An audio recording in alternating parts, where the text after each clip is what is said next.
Hey everybody, Tony back. Tony's LPs are us. Thanks for stopping in. It's been a busy couple of weeks gearing up for the Stone Show at MetLife up in the Meadowlands, New Jersey, closer to New York than where I live, right out of the tunnel. So when Mick is talking to us, he's talking New Jersey, New York, but it's New Jersey. No shows in New York. But anyway, I just want to let you know we got there. Everybody arrived on time. We had about 7 cars. We had about 27 people. We were lucky enough to get a luxury box right outside the right side of the football stadium. We were a little bit on a corner where we could actually see inside the stage and see all the graphics, and the sound was just incredible. So I'll talk more about the suite and who was with me. But first of all, we'll start out at tailgating.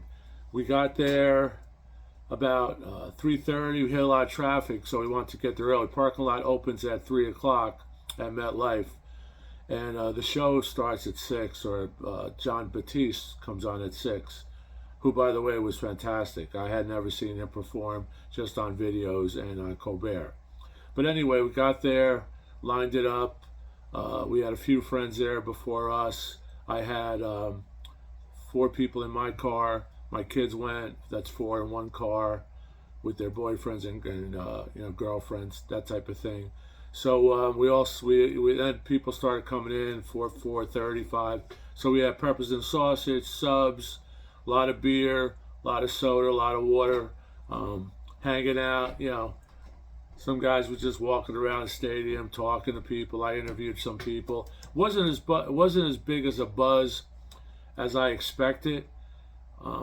I think I expected a Giant Stadium type of tailgate when there's a football game on, because I went to a few Jet games and Giant games there, and that's an incredible tailgate. But for some reason, given it's on a work night, Thursday night, people probably didn't have the chance to get there early and tailgate. But the parking lot's so big. We were in a little area.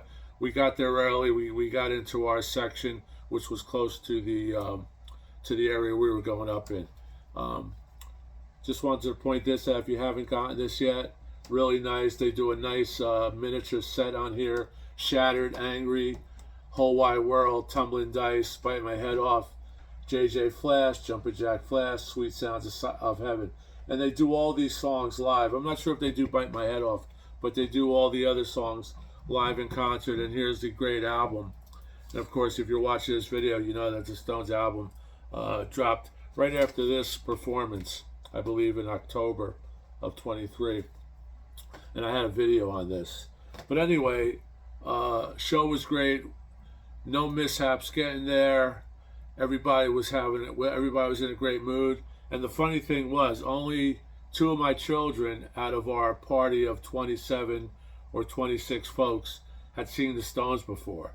So we had people in their mid-60s, late 60s, down to 22 years old that have never seen the Stones, except for 2 of my children. My one son, I don't believe, saw the Stones. We saw the Stones when Charlie was with them, not this 2 years ago at MetLife, and that show was great. This show, though, tops it. Really good to see Charlie, but this, Steve Jordan does a great job on the Gretsch. Same drum kit that Charlie used. But anyway, I took some notes. I'm gonna go over the set, just talk about the vibe, talk about some of the highlights of the show. But we just had a great time. The sound couldn't have been better. I listened to a few online reviews, and depending where they were sitting in the stadium, there was some problems with the sound being muddled or muddy or inconsistent. But where we were, there's speakers on top of the box, there's speakers coming at you. The sound man is all the way on the 10-yard line, 20-yard line. The band's probably on the 80-yard line. Behind the band, it's all unused seats. If you watch some of my videos that I shot from that spot, you'll see exactly what I mean. But it's just gorgeous. Where we were so high up, but with the screens and the situation we were in, the light show was just fantastic, especially when it got dark. And it got dark when the Stones came on. John Batiste started off really a high energy set. I don't know any of his music. I know Freedom, a few tracks. He had a female vocalist with him that was unbelievable. He has horns. He came out with different outfits. It reminded me of a Prince vibe, or the way he was running around. Very multi talented. So it was a nice pick for the Stones to choose John. He got a lot of exposure to a lot of folks that probably don't know him. I didn't know him. That being said, nice job on the Stones. On previous towns or previous cities, there was some great opening acts. John Bonamassa, Gary Clark Jr.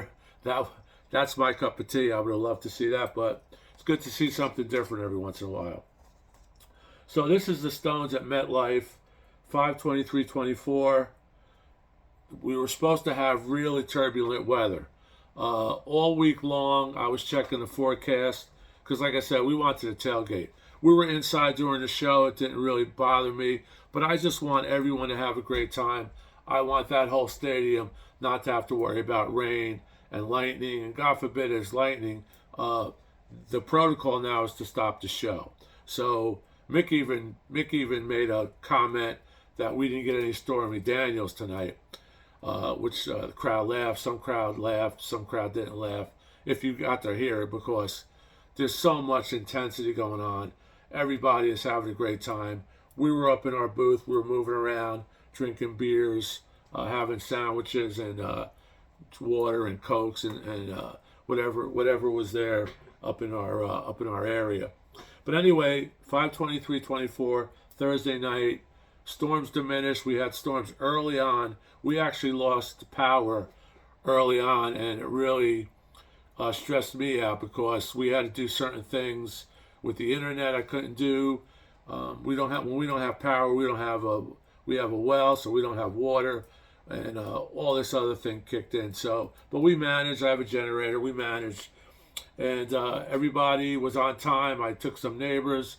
I took a couple of friends of a friend of my brother-in-law. So we all left around just in time to get there for 3:30. So, by the way, the show is sponsored by AARP and Pepsi. So very witty on AARP. But first track, I'm just having my notes here if I look down. Excuse me. Start Me Up. Crowd goes wild. It's getting dark. Lights are coming on. Jagger's in a silver or gold metallic jacket, depending on how the lights reflect it. He comes out rocking, dancing, jiving, strutting. Just so much energy. He's keeping that mic in his right hand. Huge Everglade fans on each side just blowing his hair, just keeping him cool. But it was a cool night. I didn't even sweat. That's how nice it was where we were sitting. It was the breeze. We were partially outside overlooking the side of the stage. And like I said, my videos, I think I took videos, just quick pops of every song, so I was able to review and give you some idea of what I saw. Ronnie, Keith, and Daryl Jones basically huddled together behind Mick, not too far apart, 6-8 feet apart. Jordan's in back of them. I think for them it gives them that focus that they're in a little intimate setting, but they're not.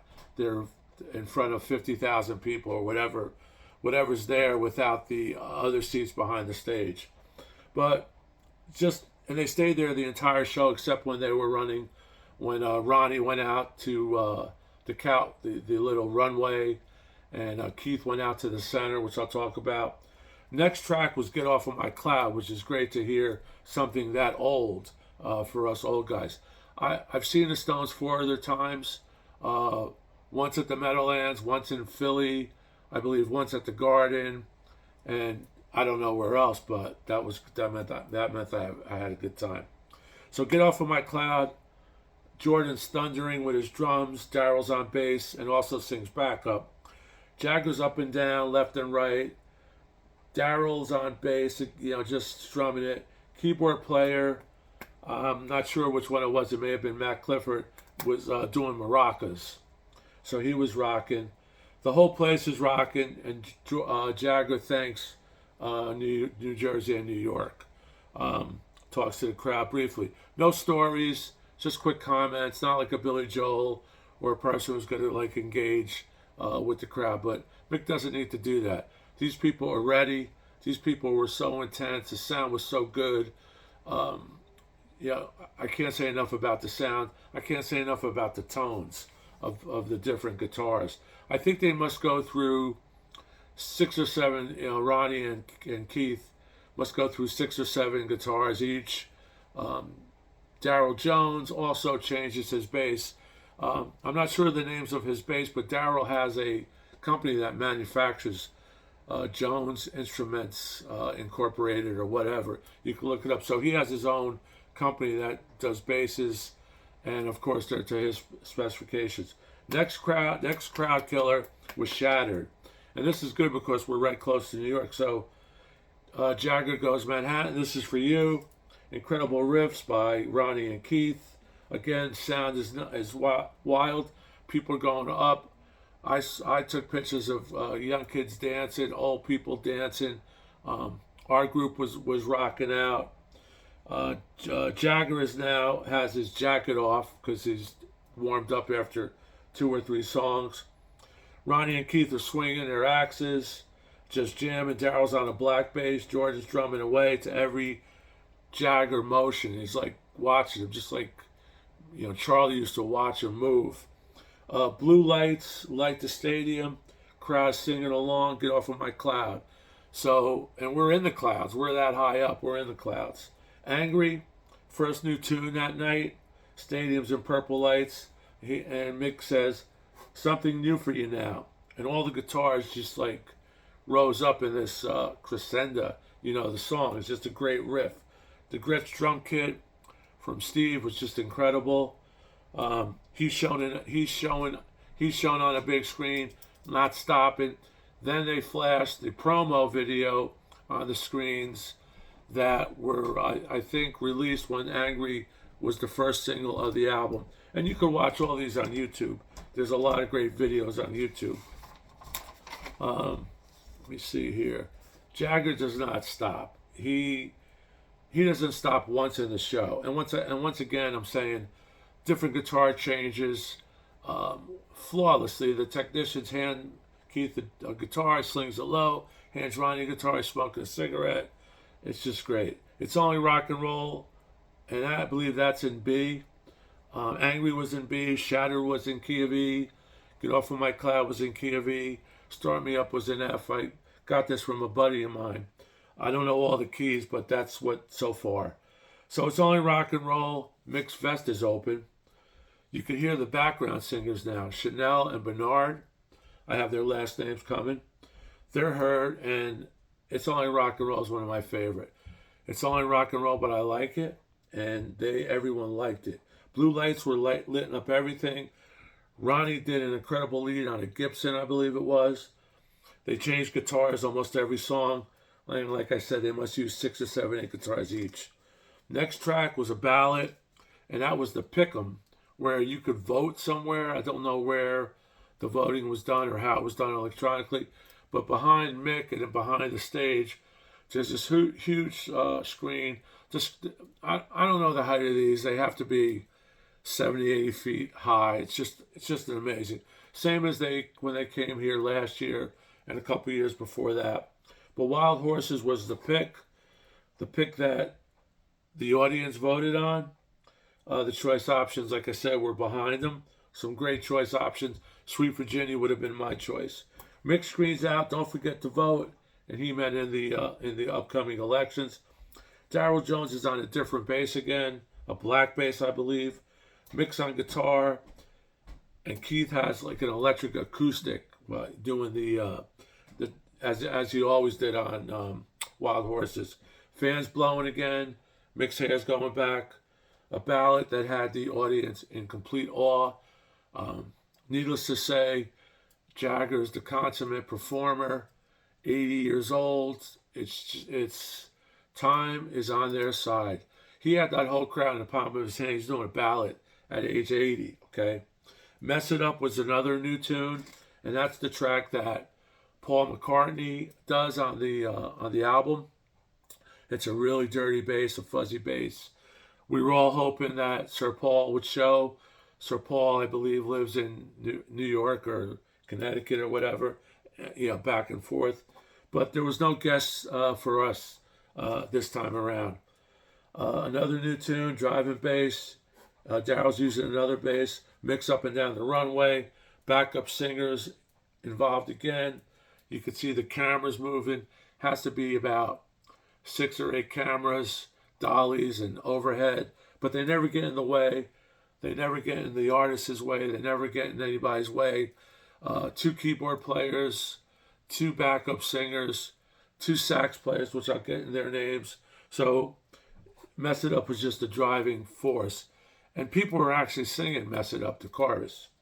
Tumbling Dice, great tune. I believe they did Tumbling Dice on this album, if you remember. Tumbling Dice is the last track on side 1. This is fantastic, by the way. So Tumbling Dice was great because you have the piano. I don't know if it's Chuck Leavell playing piano, but it's just like this honky-tonk piano that it's such a good mix. Like I said, I heard people complaining about the music or the sound, but where we were sitting, you were in a small venue. You were in a inside arena, not outside open air. Tumbling Dice, Orange Lights, moves all over. Ron, Keith, and Jones behind Mick again. They're huddled in front of Jordan. They keep it close. They're communicating. Daryl comes up to Keith. Keith's on that side, obviously, of the bass, and they just laugh and smile, and Daryl's having a great time. Great harmonies by the backup singers, Chanel and Bernard. Key piano kicks in loud. Perfect mix, as are all the songs. Great sax. The sax comes out. The horns come out. Just wonderful.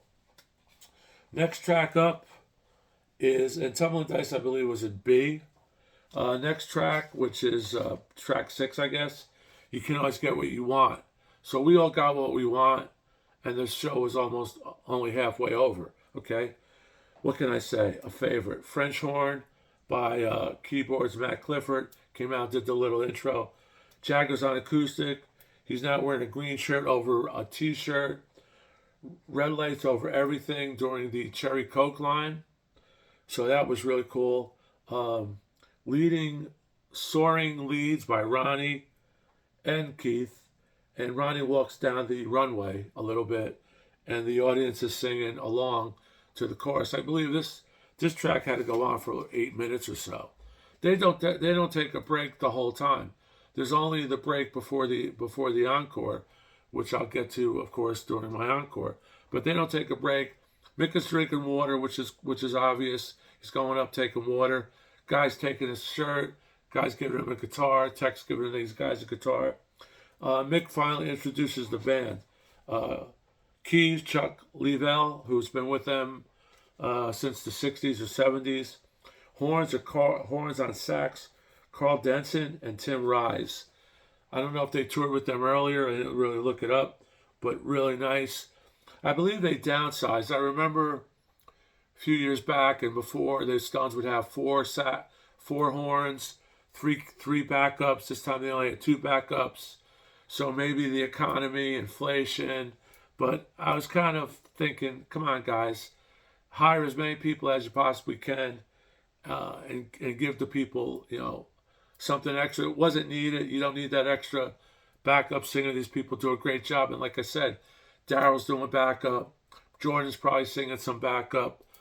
Keith and Ronnie, I think Ronnie's even singing once in a while. So the French horns on Matt Clifford, backup Chanel and Bernard Fowley. That's the backup singer, Chanel Haynes and Bernard Fowley. Like when I was watching her, she's incredibly beautiful. Mini skirt, mini dress with a metallic sequence, black high heels. And I'm saying to my friends, I'm saying this girl is hotter than Tina Turner. No one's hotter than Tina Turner in her prime, but at that level. And then later on, someone tells me, "Oh yeah, Haynes played Tina Turner on the Broadway play." So that explains a lot. The boys know how to pick their backup singers. And then, of course, Mick introduces Ronnie and Keith Richards. No one introduces Mick. Keith doesn't go up to the mic, I don't think, to actually talk about Mick, but I could be wrong. Let me see, where am I here?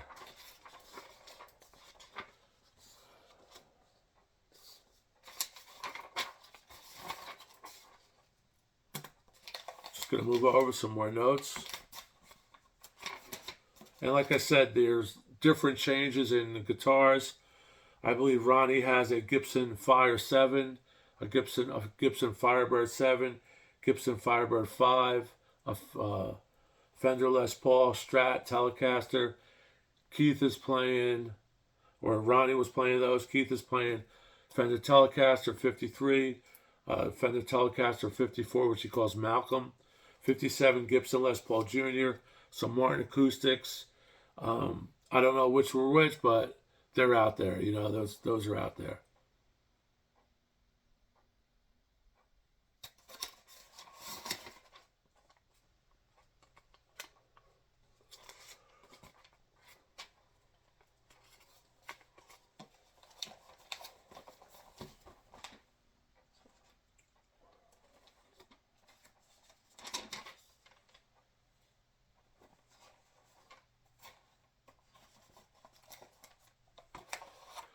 So, just excuse me, I'm just trying to get my notes here. So, Keith goes into, I'm not sure if he introduced them, but Keith goes into his section now where he gives Keith a break. And normally he does one track, I believe, but this time he did two. He goes, "You got the silver." So he comes out there and does a great job. Ronnie and Keith are on acoustic.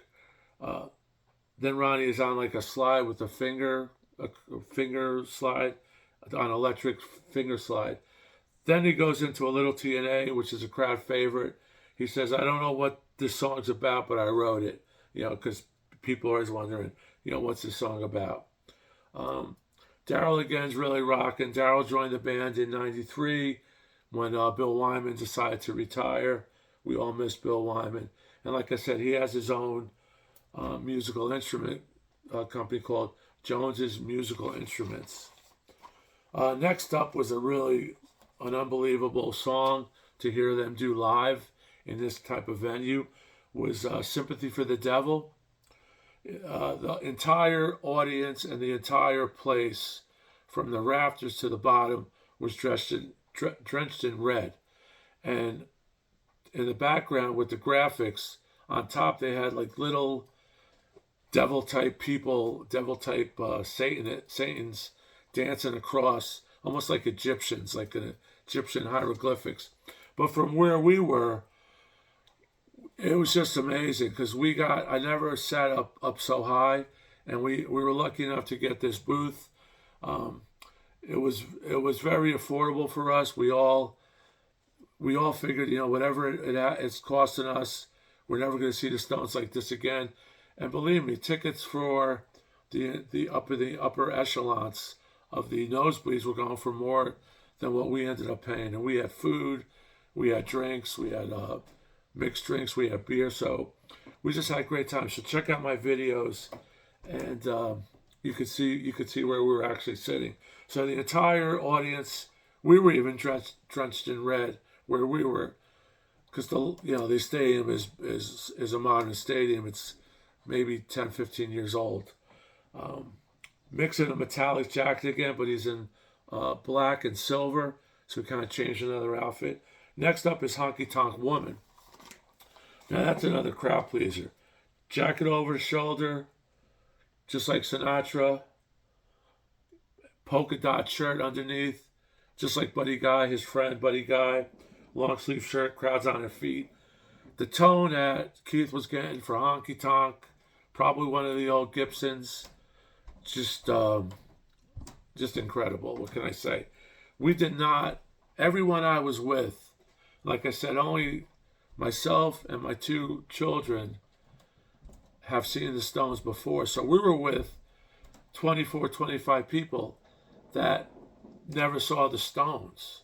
And I was building the Stones up. I'm going, look, this is incredible. I go, it's immersive. The Stones immerse you. I'm getting the chills. They are just the greatest rock and roll band in the world.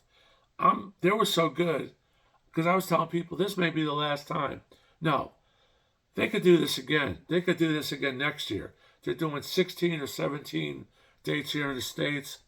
Hopefully for my friends out in the UK, they'll do a UK world tour or a mini world tour. But I can't say enough about the sound, the energy.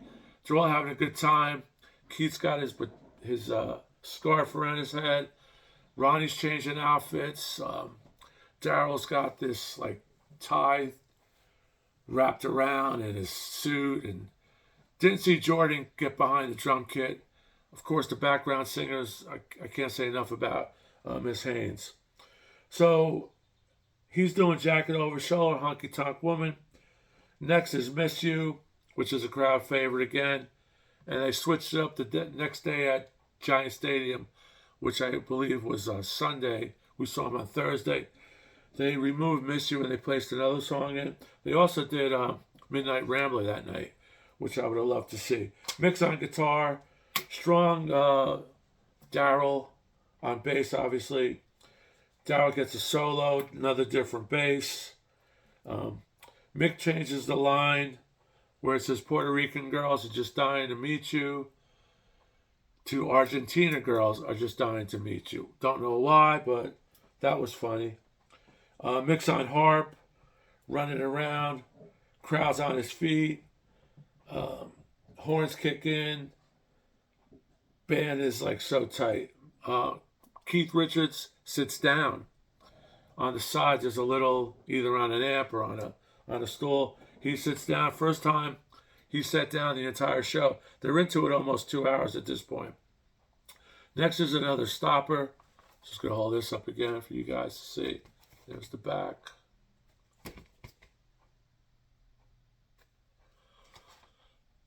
Where was I? Next show, Give Me Shelter. Give Me Shelter. I do it. Give Me Shelter. Duet with Chanel is off the charts. They kicked it live. She comes out with fire, just long blonde hair, kicks it out, and her and Mick are in tune. They're in step. The sound is so good. The guitars are so good. Her vocals soar. They just soar. Every time Mick does this with a female duet, obviously with a female, it's just great. I remember, I believe Sheryl Crow did it once. Back during the 40 Licks tour, his backup singer was Lisa. That was a showstopper too. I have that on DVD, and that's mixed, I think, by that sound is excellent on that box set DVD. Bob Clearmountain mixed all those 5.1s, but just great. Sequence, mini skirt, mini dress. I can't say enough. Place is going wild. People are on their feet. They're not singing as much, not that type of song, but just great. Next song, definitely a big one this time around, Painted Black. Painted Black, graphics in the background were in black and white. Let's see what else I have here.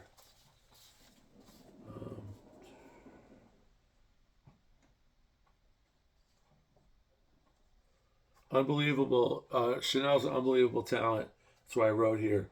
Ronnie and Keith sound so good, it's hard to fathom how they could do it after all these years and not get bored with these songs.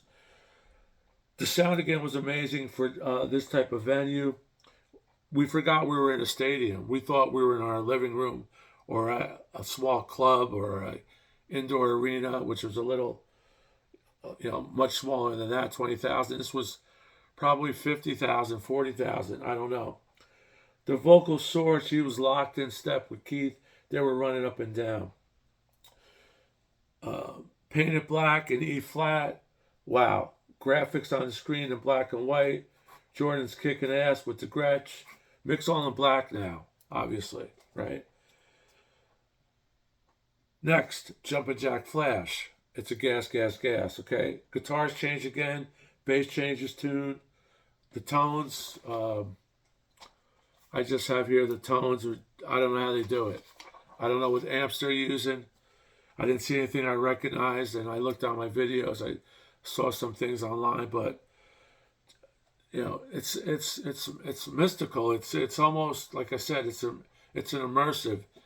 The Stones haven't. I think they're halfway through their tour. So if you're in some of the states where you could go see them, in Florida, I know they're playing in Orlando. I know they're playing a couple nights in LA.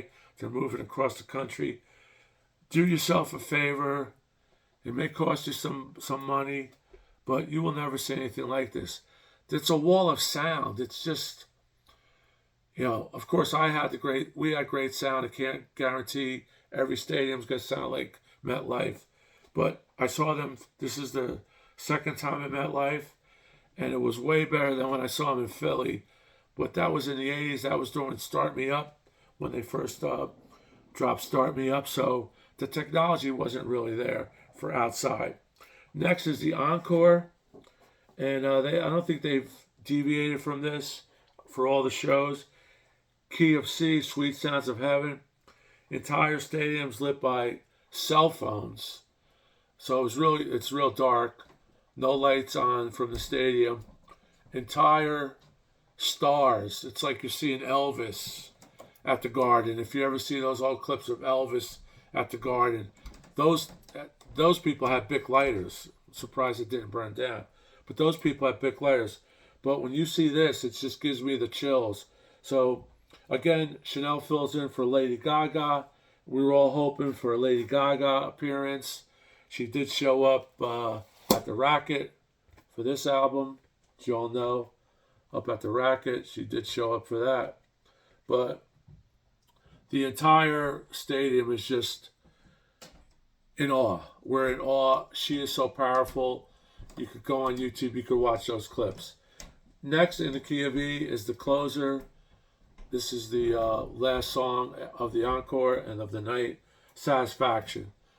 Keith is center stage, and we all know what we're going to get. We all know what we're going to get from Keith, okay? That riff supposedly came to him in a dream. And for my audiophile friends out there, if you can, there's I talked about it once on a Stones video I did. There's a 12-inch 45 single with Satisfaction. I think it's the 50th anniversary, 45th anniversary. One track on the back is The Spider and the Fly and Promotion Man, the two singles that were on the European 45 and the US 45. I forget which is which. But that track, Satisfaction, on that 45 12-inch, it is one of the best sounding records. Forget UHQR, forget One Steps, forget Rhino. Let's face it, it's on one record. Got all that wax to deal with. I don't know who cut it. I got to check. But it's a 12-inch Satisfaction. After this video, prices are going to go up on YouTube. So my hat's off to the guys. I just want to thank all my friends and my kids, my 3 children for coming. We ran out of tickets. We couldn't get tickets for everyone. Like I said, I was so happy that people could go and they have never seen the Stones before. My son was able to help us secure the booth, so we got that booth, and it was just amazing. I had tried initially to get tickets when they went on sale here in the New York area, and I was in a line of 30,000 people in front of me, a queue as we call it. And then I kept on getting backed up, and then when I got the tickets, there was really nothing available except for things that were going for, $400 or $500 in the upper nosebleed. So, we were able to wait, and luckily this plan B came into fruition. So, hats off to the Stones, MetLife, sound, the facilities. Glad everyone had a good time.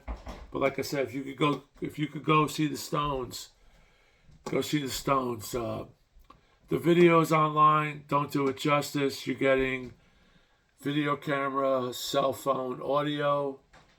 You're not going to get the right stereo effect. They're good, but it's nothing like seeing. It's like, of course, anything live is better. So, but the Stones live are the greatest. So, let me know if you saw the Stones. Let me know if you're going to go see the Stones. I really love to hear from everyone. And if you haven't subscribed, please subscribe. It really helps out our channel. I want to thank everyone for the subs that we're getting, all the comments and things. And just as a footnote, leading up to this month of Stones, I was doing little shorts of the set list that I had.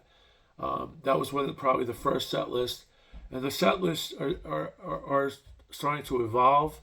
I believe when they played at Giant Stadium or MetLife Stadium on Sunday, I think there were 5 new tracks that were brought in.